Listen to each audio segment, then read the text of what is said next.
परिवार को, उन 4 नाबालिग बच्चियों को और 2 बच्चों को न्याय दिलाने के लिए तन से, मन से और धन से सहयोग किया। मैं उन लोगों के जज्बे को सलाम करता हूं।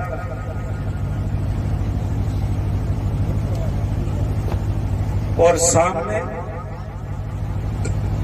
जब हमारा प्रशासन से समझौता हुआ, कितने पैसे लेने देने की बात हुई या क्या प्रशासन से समझौता हुआ, उस पर मैं जाना नहीं चाहता। लेकिन हमारे पूर्व सांसद सम्माननीय मानवेंद्र सिंह जी ने जब उदयपुर में जब कन्हैया के परिवार को 50 लाख दिए, उस समय परमवीर चक्र विजेताओं की उनको याद नहीं आई।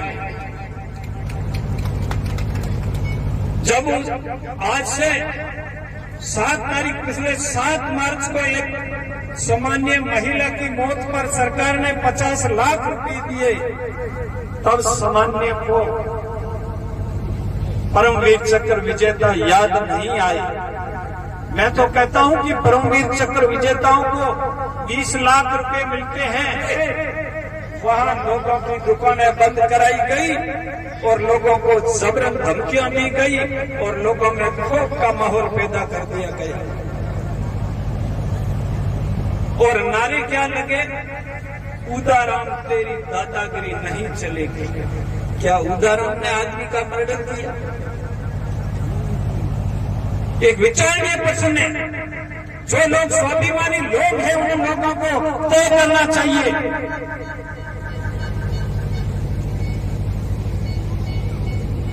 एक तरफ तो काफी लोगों ने, हम लोगों ने उसके परिवार में जाकर के पूरी 3 लाख रुपए कैश जो धरने में आए थे वो दिए। उसके बाद में सबसे अपील की तो हमारे प्रधान प्रतिनिधि शिव चंद्र प्रकाश जानी, जिसने 1 लाख का चेक जाकर के उस मृतक के परिवार और बेटियों को हौसला और उनके पालन पोषण को लाख रुपए दिए मृतक के परिवार को। और सामने से सामान्य नौसर के समुद्र सिंह जी ने 5 लाख रुपए मारने वालों को इनाम दिया। ये आपके लिए सोचने का विषय है। अभी 5 लाख रुपए परसों दूसरे मिले। मारने वालों को इनाम और मरने वालों को गालियां और मरने वालों की जो पैरवी करते हैं उसके बारे में क्या क्या नहीं लिखा। सारे लोग, सबके पास आज की तारीख में मोबाइल है। हमारी जाति को गाली दी है, बाबा साहब अम्बेडकर को गाली दी है और मुझे गाली दी है। और खुले मंच से हजारों की उपस्थिति में उदाराम मेघवाल को चुनौती दी है कि तुम कितने दिन अगला नंबर उदाराम का। लेकिन आप परवाह मत कीजिए, आपकी समाज का बेटा मौत से नहीं डरा। और मौत तो एक दिन आपको, हमको धमकियां देते हैं नहीं, उनको भी एक दिन मौत आनी है। वो इस गलत फहमी में नहीं कहे। यहाँ जो भी पैदा हुआ है वो गया है। एक उदाहरण को मारने से क्या पूरा समाज खत्म हो जाएगा? ऐसे तो कई एक्सीडेंटों में लोग खत्म होते हैं, ऐसे तो कई आत्महत्या करके लोग खत्म होते हैं, ऐसे तो कई दारू और वगैरह जो अनैतिक काम करते हुए खत्म हो जाते हैं। कई लोगों को कैंसर होकर के मर जाते हैं। तो मौत तो आनी है। अगर मैं ईमानदारी से मेरे समाज की न्याय की लड़ाई लड़ते हुए अगर मुझे मौत आ जाती है तो मैंने जिंदगी में जिया है। तब तक अनुसूचित जाति और जनजाति और गरीब तबके को न्याय दिलाने के लिए संघर्ष में जिया है। अगर मैं मरूंगा तो भी आप और हमारे और संवैधानिक दायित्व के अंदर लड़ते हुए मर जाऊंगा तो मुझे उस चीज की परवाह नहीं है। लेकिन अगर मैं मरूंगा तो भी आप और हमारे और संवैधानिक दायित्व के अंदर लड़ते हुए मर जाऊंगा तो मुझे उस चीज की परवाह नहीं है। लेकिन मैं मरूंगा निश्चित तौर पर, लड़ता हुआ मरूंगा, हाथा जोड़ियों करके नहीं मरूंगा।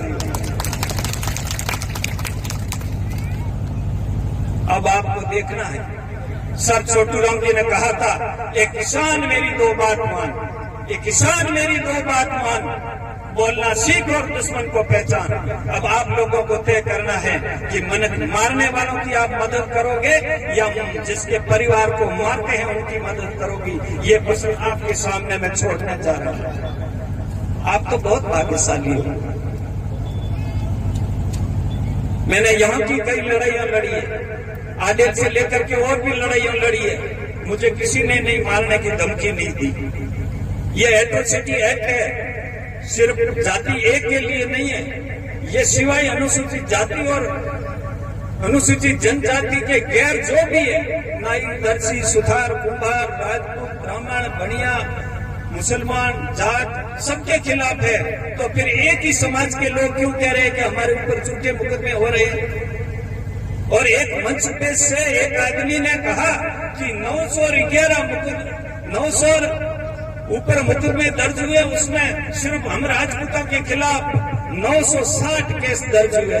आप अंदाजा लगा सकते हो 960 आपके क्यों दूसरों के खिलाफ हो सकते थे नहीं।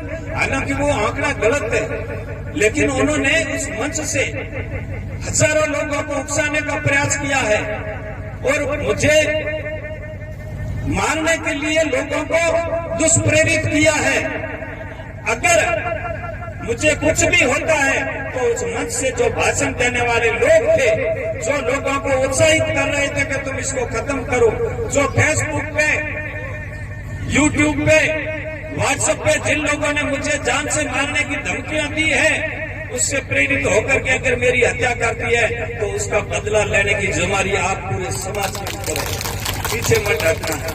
लेकिन मैं जीते जी पीछे नहीं हटूंगा, न्याय की लड़ाई लड़ूंगा। दुश्मन की कोई जात नहीं होती है, ये हमेशा कह रहे थे। हमारी मांग थी कि जिन्होंने मुलजिम खोजाराम को मारा है उनको आप गिरफ्तार करो। और ये लोग क्या कहते हैं कि उदाराम को मारो, मतलब एक जान लेने से उनका अब मन भरा नहीं। और सर्व समाज का नाम दिया गया। एक आग किसी बेगौर गुलाम को लेके चले आए, किसी अल्पसंख्यक भाई 2-4 को पकड़ लेके आ गए, उसमें सर्व समाज नहीं था। इसलिए मेरा आपसे निवेदन है कि समय है, जाग जाइए, अपने और पराई की पहचान कीजिए और जो लोग लड़ते हैं उसका साथ दीजिए। और मैं अपील आपसे करना चाहता हूं कि वो लोग मारने वालों को एक आदमी 5-5 लाख दे रहा है, लेकिन आप भी कोई टूटे हुए या बिल्कुल कंगाल नहीं हो। मैं निवेदन करना चाहूंगा और जो मुख्य लोग हैं उनको मैं उनके नंबर भी दे दूंगा, फोन पे नंबर। आपसे निवेदन है कि आपकी श्रद्धा 100 रुपए देने की है तो भी उस परिवार को आपके प्रत्येक परिवार से प्रति चूल्हे 100 रुपए से लेकर के अधिक लोग, तुम्हारी जितनी श्रद्धा है उतने पैसे जाने चाहिए, ये आप तय कर लीजिए। उस आदमी को वापिस लाना हमारे हाथ में नहीं है, लेकिन जो बाकी जो बचे हुए हैं उसका परिवार के लोग, उन परिवारों की परवरिश करना इस समाज का दायित्व है और उससे पीछे नहीं रहना चाहिए। मैं काफी लोगों को जोड़ दूंगा और आप प्रत्येक परिवार 100 से लेकर के 500 से लेकर के आपकी जितनी श्रद्धा है, देखिए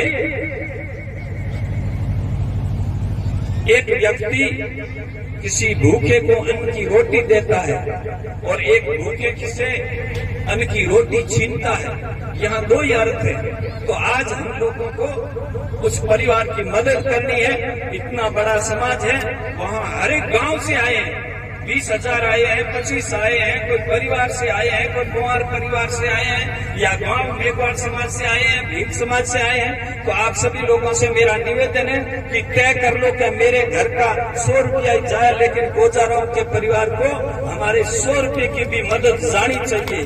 अधिक देना आपकी समर्थता है तो दीजिए। धन्यवाद। जय भीम, जय भारत।